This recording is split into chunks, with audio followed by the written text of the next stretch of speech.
We are back for the final match of the 2018 NXL Europe Basildon Open. I'm Matty Marshall alongside Todd Martinez to call this game, the game we've been waiting for. Every single event so far this year, Edmonton Impact has found themselves in the finals. Now, they've won 2 of them, but they've won 2 of them in the States. Over here in Europe, it's been Heat in the Expendables winning the first match. We're in the pits right now with Edmonton Impact. Todd, this team is ridiculous. They've been on a 3-4 year run, winning series titles, winning events, and becoming a big, strong contender for the best team ever to grace a paintball stage. You can see there, the team is led by Bart Yakimek and Big Dave Baines. Dave Baines, top player on this team for years and really helped take them to the top. Now, helping from inside that pit, call game plans and helping coach this squad, and also scout players in the offseason. Dalton Vanderbilt, they're on your screen, the MVP award winner from Atlantic City. See Zach Yakimek, he's a great utility player over here on this snake side of the field. There's Justin Rabikoff, also taking an MVP home from that last event, the overall MVP award winner. Nick Laval, there on the right-hand side, he's been balling out. He really had to carry a lot of the lion's share of the work as they were saving Alex Goldman and Keith over here on the snake side of the field. Maddie, when you have multiple players on your team that have won multiple MVPs in many events that we've seen here in the U.S. and in Europe, then you got a pretty stacked team. We've said this about Edmonton Impact every year. Bart Yakimek and Dave Baines put together a roster of players that are just absolute stunners on top of their game, that are willing to subjugate their egos for the betterment of the team and really just come out here and have nothing to do but win paintball tournaments. And there's a reason why Edmonton Impact is here. It's their talent, it's their commitment, it's their will, and they are playing some really solid paintball right now. Looking at a team on your screen right now that couldn't be hungrier to win an event. They're getting it up right now in the pits, led by Kirill Peridny. What an amazing coaching staff as well for years. Legends in the game. They've been multiple-time world champs, and they're trying to make another run here. They won an event last year in Atlantic City, but it's been a long time since we've seen them sit on the top of that podium. Cozy Rev right there, the rookie, playing awesome for him on the D side. He's going to be leading the charge. Kirill healthy now, still probably dealing with some lingering knee issues and also a back issue. Got to put him out there on the field if he's healthy. Malloy, though, Alexander Birtnikov, Todd, so ridiculous. One of the best players in the game. He's going to be a first bout Hall of Famer, and I just can't wait to see what he's going to bring out here in this final match. The big question to me is, what is the rookie Smotroff going to do over here on the snake side of the field? Smotroff has been very, very quiet over here on the snake side. All the kills have been coming from Kirill and Cozy Rev over there on that Dorito side, and the X factor has been Alexander Birtnikov. He has made moves all across this field. All the damage starts on the Dorito side for the Russian Legion, and then you never know where Alexander Birtnikov's going to pop up. He's come through the middle. He's come across to the snake. He's made moves all the way across the Dorito side to finish games out here at this event. So the Russians have it from all sides. The Edmonton Impact has it from all sides. This is going to be one heck of a finals game here with both teams playing elite paintball today. And nothing to, you can't leave anything, you have to leave it all out there right now. It's in the finals. We got a decent break before the next major event, and there's that Smotroff player we were talking about. I'm a huge fan of Smotroff. You can see the FanWagon predictions there on your screen. Impact, a giant favorite here over Red Legion. Also, Red Legion and Edmonton Impact, no strangers to each other. Edmonton Impact playing in Red Legion a couple events ago. Red Legion went up a huge lead on them. It was 5-1, and Edmonton Impact rears back and is able to come back and win that game to eliminate Red Legion.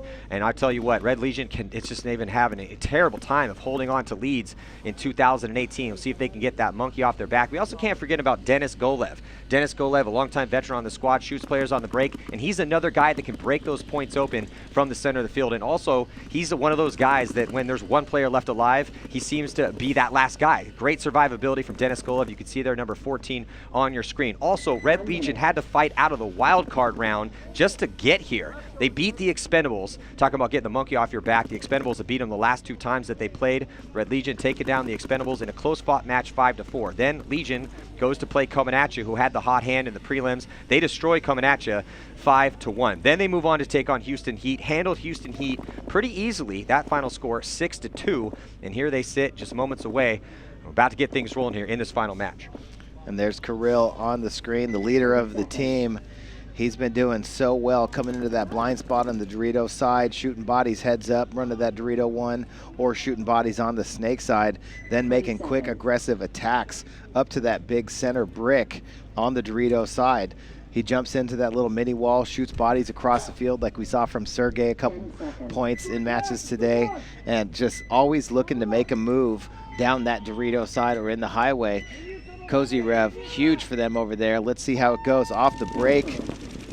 Yeah, Cozy Rev, man, he was a huge pickup for them. We'll see which team gets the advantage here at the outset of this final match. It looks like the first to drop a body is going to be the Russians. They lose 2, and those are 2 big kills for Edmonton Impact as they shoot out Malloy and they take out Smotroff. No one on the Snake side, and look at this.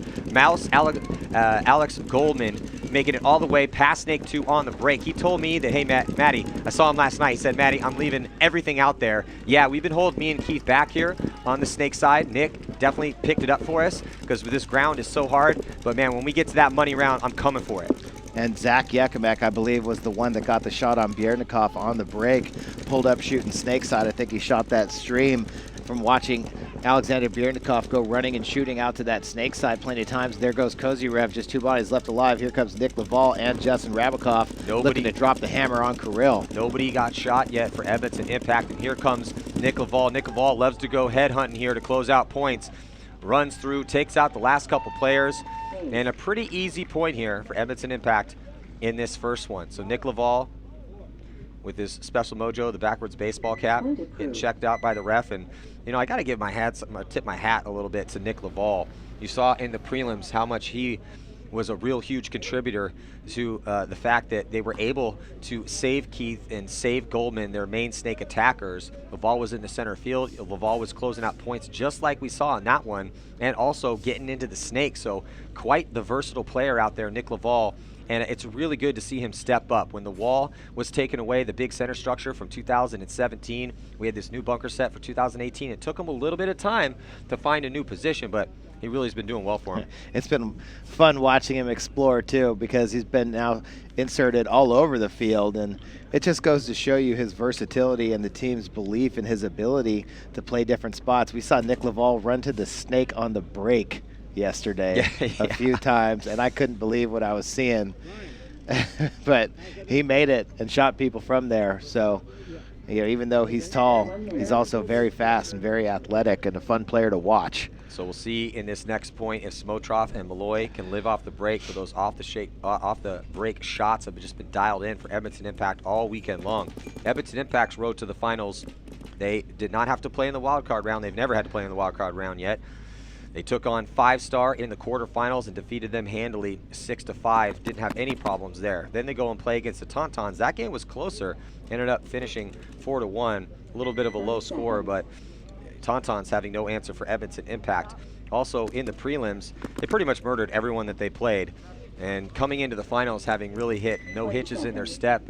And I talked to Bart Yakimek actually, and we talked about this specific issue, that anytime you're on a run like that, sometimes it's a little scary. You haven't had a problem and you haven't really had to adjust too much. They were running 2 lines. So not sure if he was going to come into the finals and continue to roll with that 2 lines. Now in the start of this next point, here goes Goldman trying to get out wide. Goldman getting shot in his leg. And ooh, the referee grabbed his penalty flag and then decided not to give Goldman a penalty. The referee's running in right now. They're going to go check Justin Rabakov in the back center. He's clean. So 1 body walking off each side as Cozy Rev comes walking off. Kirill still up in that center brick spot where he wants to be. He likes to battle out of there. Justin Cornell has been a thorn in the side of every team that he's played. There's Kirill with that move I was talking about into that laydown brick, but he hits it. So I think they know where he is now, but the guy he wants to shoot right away is Nick Laval. See if Nick Laval can live in that spot. Zach Yakimek gets shot in the goggles and runs off behind Nick Laval. And every single micro ounce of paint that was in that ball is on Zach Yakimek's goggles right now. So this is 2 big kills for the Russians. They have a 1-body advantage, and there goes Justin Cornell. He tries to take some ground in the center to counter Moscow Red Legion. He gets taken out. Just 2 players left alive now for Impact. It's Nick Laval and Justin Rabakov. And Alexander Bjernikov makes the move around Smotroff into the Snake. Nick Laval gets shot and then is going to draw a penalty as well. He ran right to the spot that Kirill had the best shot on. Might have actually got shot in the pack on the way back and didn't know it, but he gets a minor penalty. And that's going to do it for Edmonton Impact as the Russian Legion coming back, scoring another point, or scoring a point to even it up here. Malloy hits that buzzer. Alexander Birtnikov going to get checked out by the ref. Immediately the thumbs up from the ref. Means the point is good and we have ourselves a tie game. We're following Edmonton Impact as of all hands has gone off to Zane Yakimek. And there's Dave Baines and Bart checking out the clipboard right now to figure out what went wrong in that point. Pretty easy to diagnose. They lost too many bodies off the break. They lose Goldman trying to get out wide. Also very lucky not to get a penalty there as he took one, looked like right on his knee pad, but then stopped shooting as soon as he found out that he was hit. Keith Brown. Have we seen Keith yet? I don't believe so. So Keith Brown. Seen a healthy dose of Alex Goldman. To those first 2 points, let's see if they bring Keith now. Dave likes to spin it. If the team goes out there, scores the first point, he likes to turn around his guys in a big game.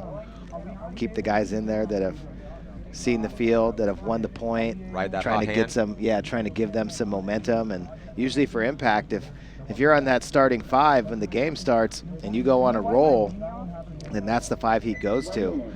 Sometimes, depending on how the tournament has gone, he'll stick with that 5 if they lose one, or he'll start rotating in lineups because they're so deep, and he doesn't have to change a full lineup. He can sub 1 or 2 bodies in and out, but the thing that Bart and Dave have built over there is depth at each position. When you have a guy like Alex Goldman and then Keith Brown behind him, and there's so many guys that can play all these different spots, but they're deep at every position. This match brought to you by the Stealth.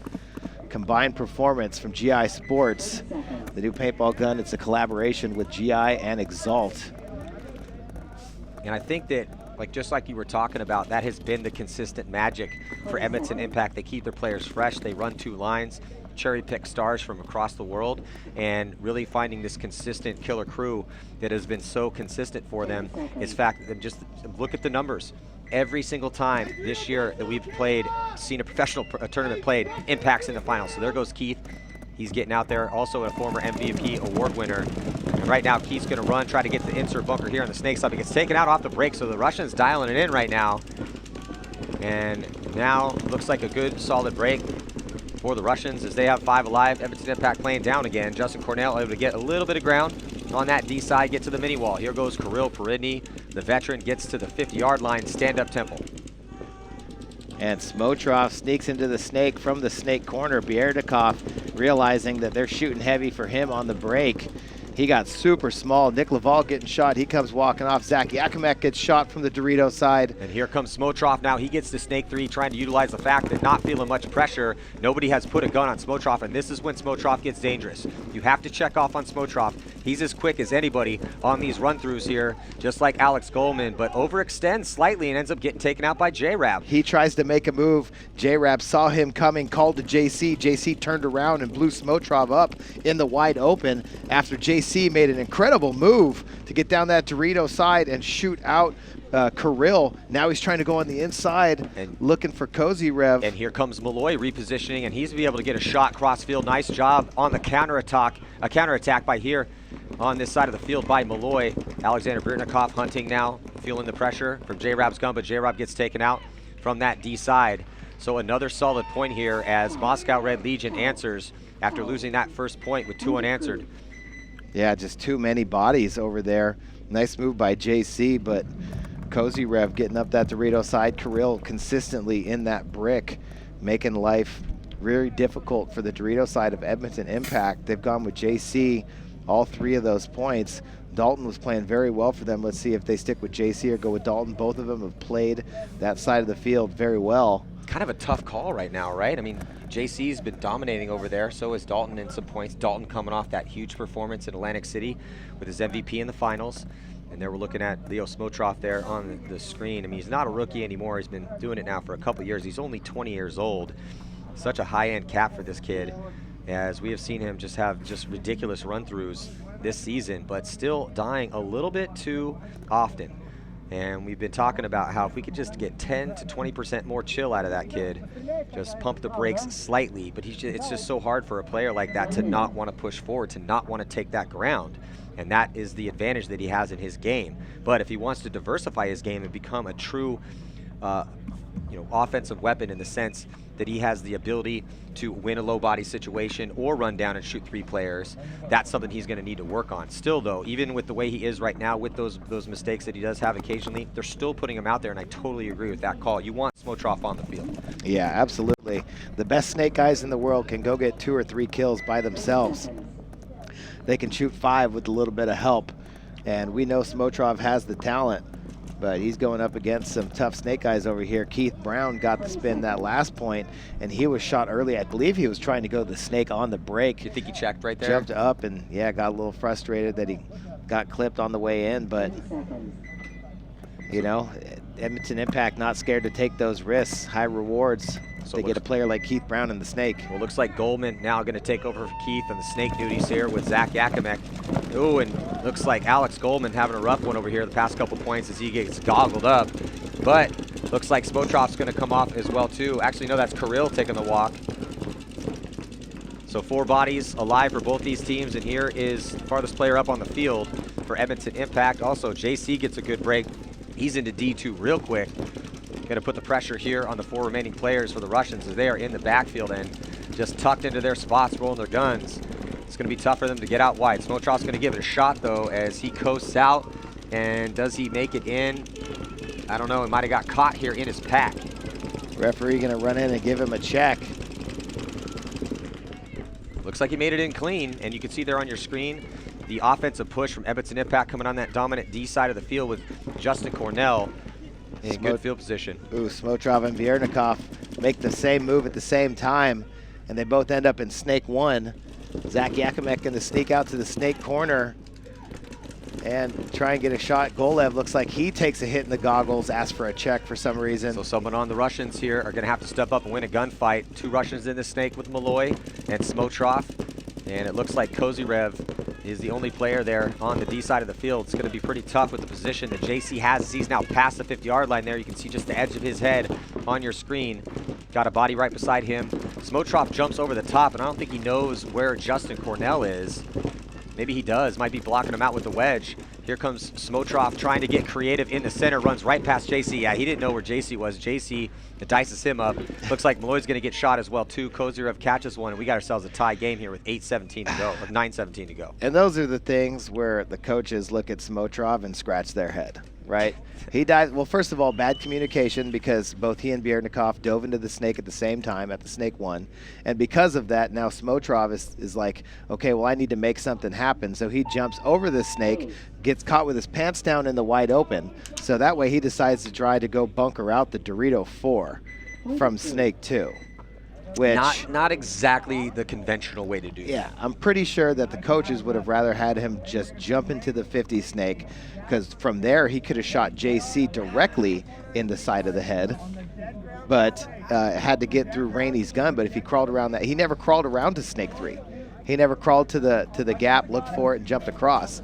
He went over, got caught, and then decided to make a wild move towards the Dorito side. He's exploring possibilities. He's trying to get creative. They were not in good position, so trying to figure out a way to burst it open. But it's interesting, too, because we're watching the development of Smotroff live at each one of these events. And still a little work to do, again, on those decisions and those pressure moments. And I think it's also interesting, too, because you have Smotroff playing with Malloy. So they're going to practice, and he's watching Malloy run around doing all these crazy things, probably trying to emulate Malloy's moves a little bit, because Malloy does stuff that we don't see anybody else do. Malloy makes these big dynamic moves that just don't work out for anybody else, including the other top players in the game. Still, though, tie game right now, and good for Edmonton Impact here to answer, and we got ourselves a match with some time to play here in this final game. There's the impact pit. They brought Rainey in for that last point. I'm not sure who it was, but they got the kill on Kirill going up the field, which they really needed because Kirill was doing damage in that brick with Kozyrev. But JC, again, continuing to attack down that side. He's been down that side of the field every point. Yeah. Wins and losses, he's been all the way. He's been attacking, and here he comes once again with Rainey, Rabakov, Keith Brown, and Zach Yakimek. Well, yeah, Kozyrev, already one of the more dominant D-side players early on in his career. Can he consistently produce over there for the rest of this game here? Under 9 minutes to go. Russians locking up here against Edmonton Impact. We're looking over the shoulders of Moscow Red Legion here in our breakout cam. See what type of breakout they come out with. It looks like they hold up with Smotrop, and he might have got drilled, and he did. So nice off the break shots here. Looks like Kirill might come off too, and he does, and we're going to see a penalty. Which one is it going to be? It's going to be a minor as the yellow flag goes into the air. Not looking good here for the Russians in this point. And after losing 2 bodies, Alexander Biernikov goes all the way up to the Dorito too, but gets caught once he gets in there, and the Russians are quickly going to concede the point. Yes, some good off the break shooting, forcing a penalty on Kirill. And Smotrov getting shot on the break, so definitely 2 bodies getting shot on the break by Edmonton Impact. And that was the story of that particular point. That's the quickest point we've seen out here after some close ones. Real tough break for the Russians as they lose Smotrov, they lose Kirill. You can see there again the fan wagon predictions. I hope you guys got your lineups in, and also remember in mid-September you got the next event in Chicago, and there's going to be a gun at stake. So definitely download the fan wagon app. Fantasy Paintball, 82% out there, giant favorite for Edmonton Impact here over Red Legion, just because of the inconsistency we've seen out of Red Legion. There's a good look at Cozy Rev, the rookie, but one of the more dominant players on that D side. Not that last point though. You see the coaches talking through that last play. Losing Kirill though and getting that penalty was kind of the killer. They did lose, obviously they lost Smotrop, but once Kirill came off with that penalty, that decimated their line. Malloy with the desperation fill out to the D side didn't work, ran into a gun, and that was it. Yep, here we go. Gonna run it back again as Kirill getting ready to come out. There he goes. He switched beanies for you. He likes to keep switching it up between the blue beanie, camo beanie. Just trying to confuse us up here. Trying to make sure you can't find him out there. Don't want to team up on him. 30 seconds. So the Russians are running the same starting 5 with Kirill Peridny, Denis Golev, Leo Smotrov, Vlad Kozyrev, and Alexander Bertnikov. The all-Russian line. Past couple seasons, they've had some French mercenaries helping them out, but now rebuilding the team, built from home. 10 seconds. Looks like Dalton's going to be getting a spin over on the D side. He's going to be the one. J-Rab behind him. 5 straight points for JC. Probably need a little breather. Well, JC definitely in the running here for MVP early on. We'll see how this thing shakes out, though. There's a lot of time on the clock. 8:22 to go, and another bad break for the Russians. They lose Smotrop again, and they also lose Golev, and they also lose Kirill or Kozyrev. Yeah, Kozyrev. Not looking good here for the Russians. Impact getting real comfortable with those off-the-break shots. 5 bodies alive still for Edmonton Impact. There goes Rainey. Tactical retreat for him to get in position, try to get into this snake. You can hear the communication from Edmonton Impact screaming out snake, and that's where Malloy is. Malloy's going to have to be, yeah, it looks like he gets, oh no, he got bounced in there. Now he's going to crawl up. Kind of delaying the inevitable right now, as surprised they haven't conceded the point. Now they're going to be down by 4. It's a 5-on-1 situation, and yeah, Alexander Bertnikov's one of the best ever to do it, but I don't think he has a chance in this one with the position that he's in. I'm sure he always wants the shot, though. You know, there had to have been something ahead of time, like, hey, even if it's a 5-on-1, don't blow it. Give me at least a second. Anybody else? Yeah, I'll give it to him. I mean, it's a 1-on-5. I can't even remember the last time in this particular brand of paintball that I've seen a 1-on-5 pulled off. We did see a 1-on-3 here at this event from Pantaleep from the Hurricanes, a former Russian Legion player. That was nasty. So now it looks like Impact getting comfortable here with the 2-point lead. 7:36 to go after 2 quick ones, so not much time burnt off the clock. That's going to leave Moscow Red Legion time to work with. We know what line Moscow is going to send out. The question is, what line is Impact going to send out here? Are they going to keep with the fast players, or are they going to send in a little bit more of a hold squad?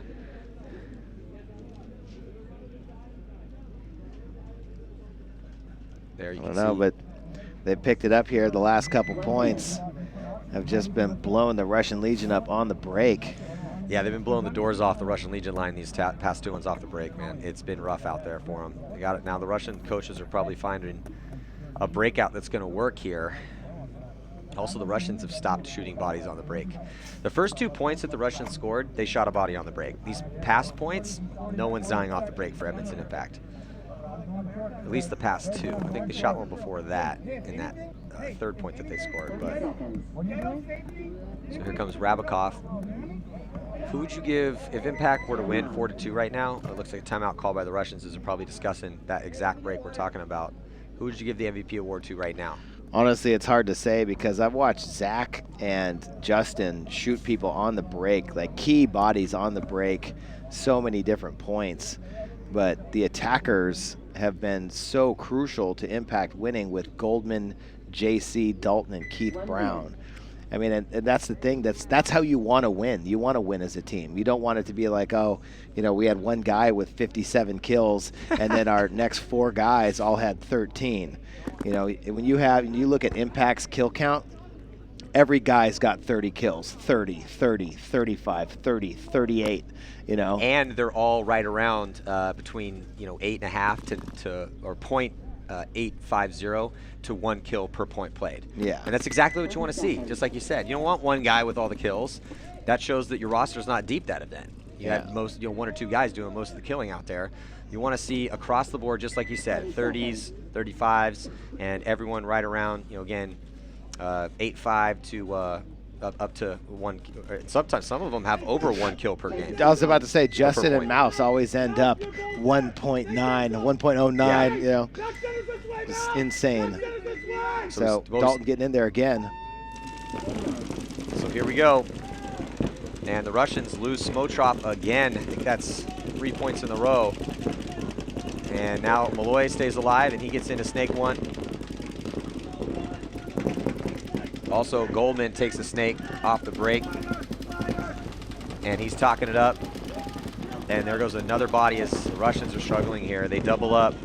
So they go conservative to try to keep the bodies alive.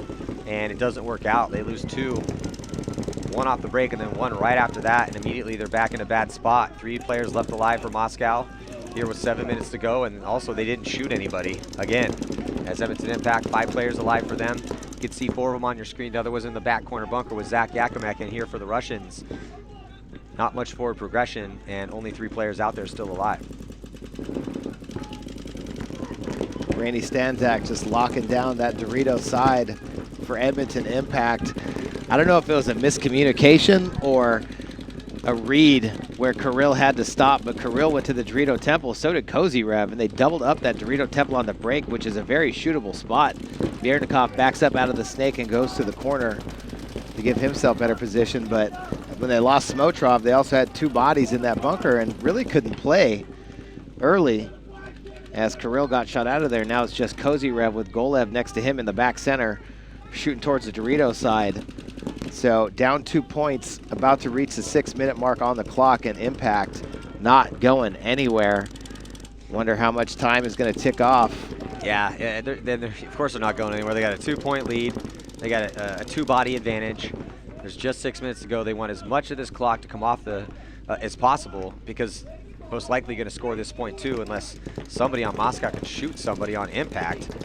Not been struggling the past couple points to do just that. You can see good communication there from Goldman as he's in Snake 1, just talking it up, trying to figure out where those bodies are. Malloy has now played 3 different spots over here, and this is what we talk about when it's a 3-on-3 or even a 5-on-3 right now, he's played 3 different spots, so it's kind of like you're playing another guy out there. It's like they have 4. And Dalton Vanderbilt, Malloy again moves back to the Snake corner. Dalton Vanderbilt and Justin Rabakov over there on the Dorito side, getting real close to each other. Probably going to try and put some pain on Golev and get through that gap. So I hear a hardcore call, which means just, hey, just roll your guns, let's burn the clock. And that is exactly what they're doing. That's why there's a lull in the action. I mean, Malloy's back at the Aztec again. So he went from Snake 1 to the back corner, and then he went to the Aztec, back to the Snake corner, and back to the Aztec. So he's trying to get creative over there to find an angle, but he's just, Impact's not giving him anything.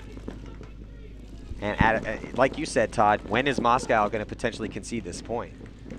I know you guys, I know they want to see if they can give the guys an opportunity to go, but I mean, how much time are you going to waste We're down 1.5 minutes and nobody has moved a bunker except for Dalton Vanderbilt. Well, here comes Alex Goldman, and he gets up now into Snake 3, and Malloy is trying to attack. He knows he needs the points. They're running out of time. 4:20 on the clock. Malloy's still alive. Goldman posted up like he's going to get run down. And then here he's going to come through, blast Malloy. No one protected him there. And then now the point's going to get conceded. So nasty move here. And Goldman, no, everyone's still playing like the horn didn't ring, but it definitely did ring. Definitely rang. And Rainey shakes his legs out a little bit after crouching down in that tiny little spot. I used to call him the contortionist because he'd fold his body up into a tiny little box and play it so small. He did the same thing right there in that tall cake, never let a Russian player move past that Dorito. Once again, Edmonton Impact playing smart paintball, going up, bodies, have the lead, control. Alex Goldman making the move to force the Russians to concede the point, giving them a 3-point lead now as the coach is talking to Golev. Yeah, and it's just been a really tough go of it here for the Russians. As you can see, Malloy was really the only one trying to create. Everyone else, only 2 players left alive. They're just trying to shoot bodies, but Impact refusing to engage in gunfights, just chilling in their spots and rolling their guns on the lanes. So I'm gonna have to give Malloy an A for effort, but he just put himself in a position to get run down by Goldman, but nice move by Goldman. So here, coaches for the Russians in the pits. Just not having an answer. And the tough thing with Impact is, as we just saw, once they get up a couple points, and then they focus on shooting those bodies on the break, then they're not going anywhere. They're gonna bring out their entrenching tools, just dig themselves a hole, and roll those guns. It happens every time. You can see Smotroff probably a little frustrated here at his finals performance. He's been getting shot off the break. It's not much you can do in that situation. I saw him got shot off the break going to the temple. Did he get shot going to the corner last point? I can't remember if it was the corner. I think it was. He's got shot going to the corner a couple times now. Those spots are hard to shoot. They really are. Well, I've been hearing it's kind of almost easier to get to Snake 1 off the break sometimes than it is to get to the back corner bunker off the break. I heard that from a couple different players. Yeah. Just depends on what you're willing to risk on the other side to shoot that guy. Yeah, you know? Yeah, exactly. What gun do you want to put on that lane? And you kind of have to be in the open, no matter if you're going to shoot him going to the corner or to the snake. You have to be in an open spot to be able to shoot that body. So you're risking your life trying to get there. This game brought to you by GI Sports and their new marker, the Stealth. It's a collab between Planet Eclipse, Exalt, and GI. Check out the combined performance. Go to gisports.com. So after a close first couple points, I mean, it was 2-2. And ever since then, it's been all Edmonton Impact. You can see Dennis Golev, number 14, one of the veterans for Moscow Red Legion, hiding in the shade, trying to keep his paint out of that sun. It's definitely cooler today, and less humidity than it's been Friday and Saturday. 30 seconds. You're on the high! Keep to the lookout! Dave Bain screaming out a couple last-minute instructions. Keith nods, yeah, I got it. But on your screen, you can see the Russian Legion. So Todd, I think it's do or die time right now in this point here. If they don't score this one, this game's over. I mean, not to state the obvious, but.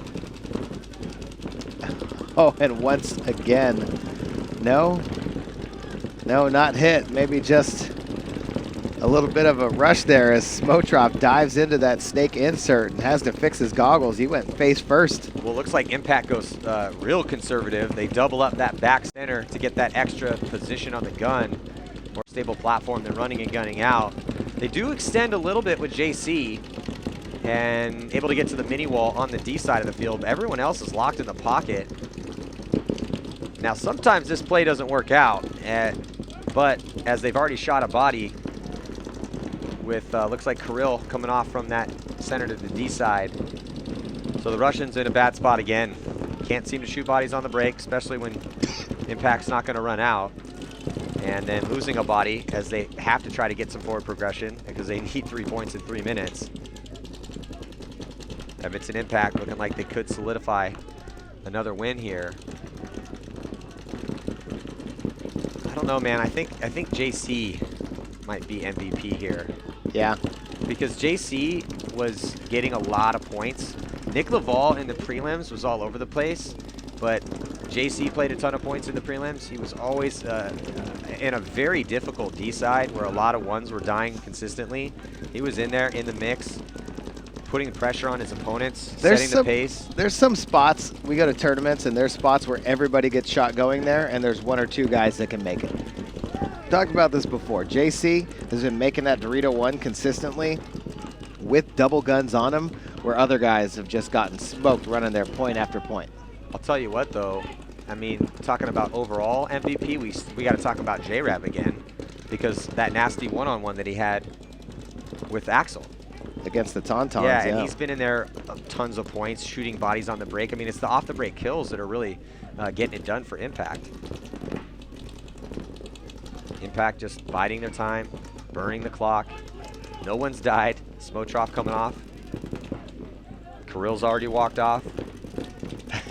JC's just kneeling down in his bunker, just hanging out, hand on his leg. Just talking it up, not even shooting his gun. Yeah, just like, we just need to let this clock run out. Where are we going to dinner tonight?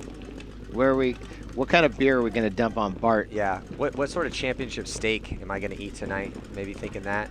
Is this going to be the 5th year in a row where we win the series JC, title? though, maybe a little complacent over there as he ends up getting into D2 but gets taken out. Yeah, he trades out with Golev in the middle. That is it. I mean, the game's not officially over, but it's pretty much over. Keith comes off screaming, knows the situation here, as Impact just utter control for pretty much, other than those first couple points. Edmonton Impact fully in control of this match. Those off the break shots just so tough for the Russians to deal with. They can't find a way to stay alive. They can't find a way to make it up the field alive. Can't find a way to win gunfights.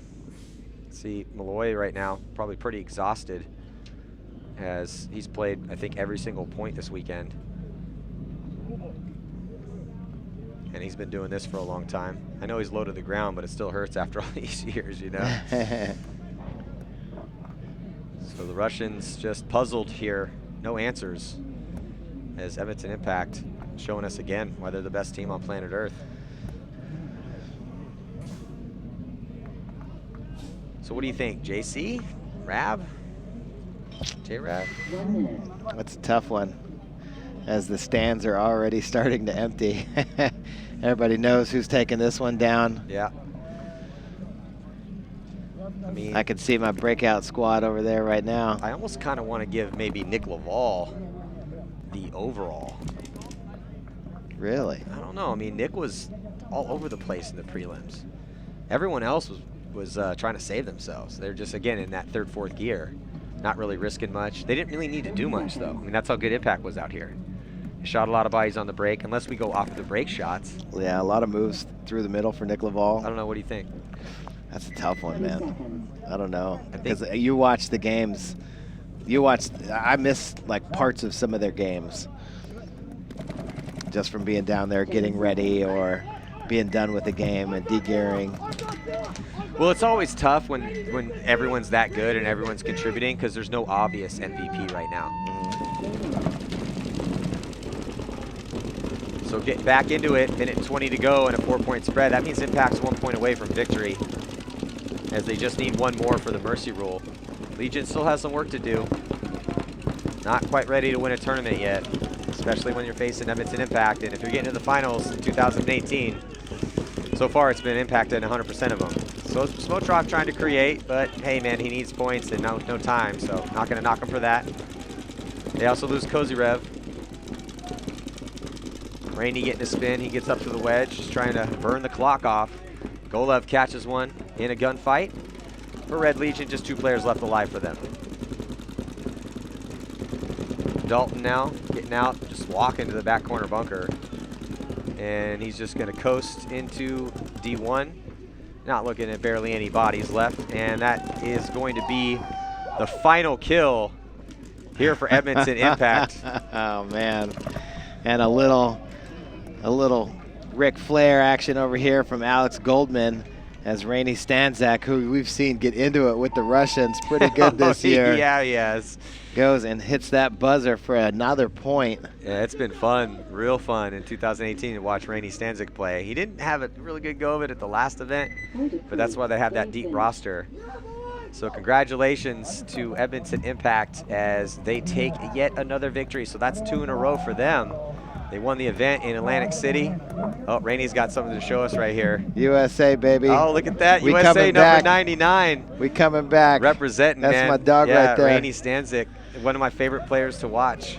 Plays so emotional, man. It's been great. Southern California kid. Been watching him since he was knee-high to a grasshopper. Yep. Very proud of Rainey Stanzak, Alex Goldman, Dave Baines, Justin Rabakoff in there celebrating. Man, I watched Rainey for a long, long time, and that kid is all fight, ready to risk it at all times. Yeah, Rainey Stanzik been here for a long time. J-Rab, big smile on his face. Highly competent all-star performance from J-Rab this year. It looks like a hug between Zach Yakner, Keith Brown, and Alex Goldman.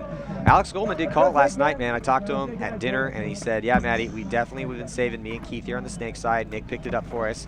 He was getting down out there, but I'll tell you what, when the money round comes in and it's on the line, you're definitely going to see me getting in there and getting some. And sure enough, Alex Goldman, point number 1 to the snake, diving headfirst off the break on this hard ground and getting up there and had to run through some competent play, but everyone contributing. No real specific standout player, even though I think I gotta give it to JC over there, man. I mean, JC was really a giant thorn in the side. The D side of the field was the most dominant side out here, and he was getting reps in the prelims. He was getting down there, and the fact that they were kind of saving Keith and Alex over here kind of played, just a little conservative.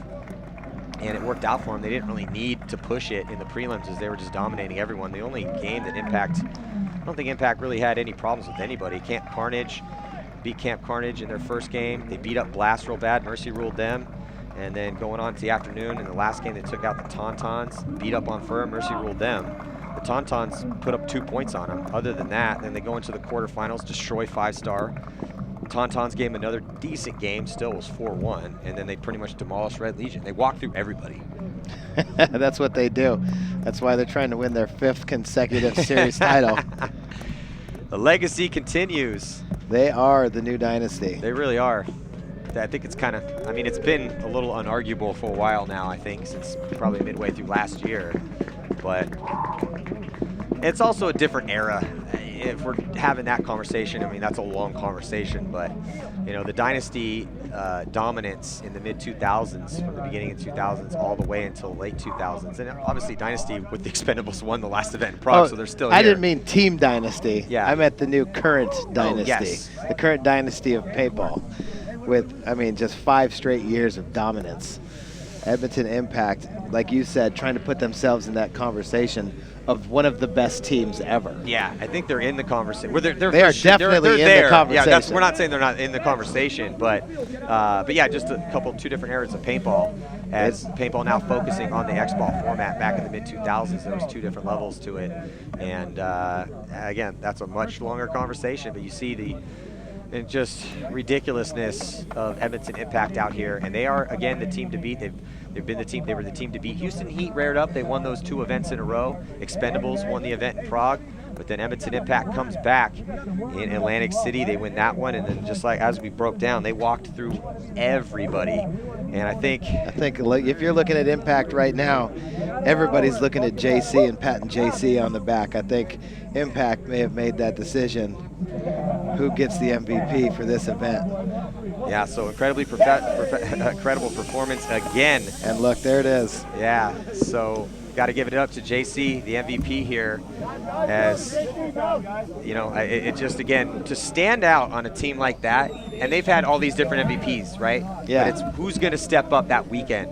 Obviously, everyone steps up as they literally just destroyed everybody that they played. No one gave them a problem at all. But to stand out on that team is something special. So congratulations to JC, Justin Cornell, and the rest of the boys from Edmonton Impact. Thank you guys so much for joining us here at GoSports.com. We're going to be back here with the draw for the next event in Paris. So stick with us here. But thank you guys so much for joining us. We need your support. We appreciate your support, and help us continue to do what we do. Try to take paintball forward. We'll be back here at GoSports.com. Matty Marshall, Todd Martinez. See you in just a few.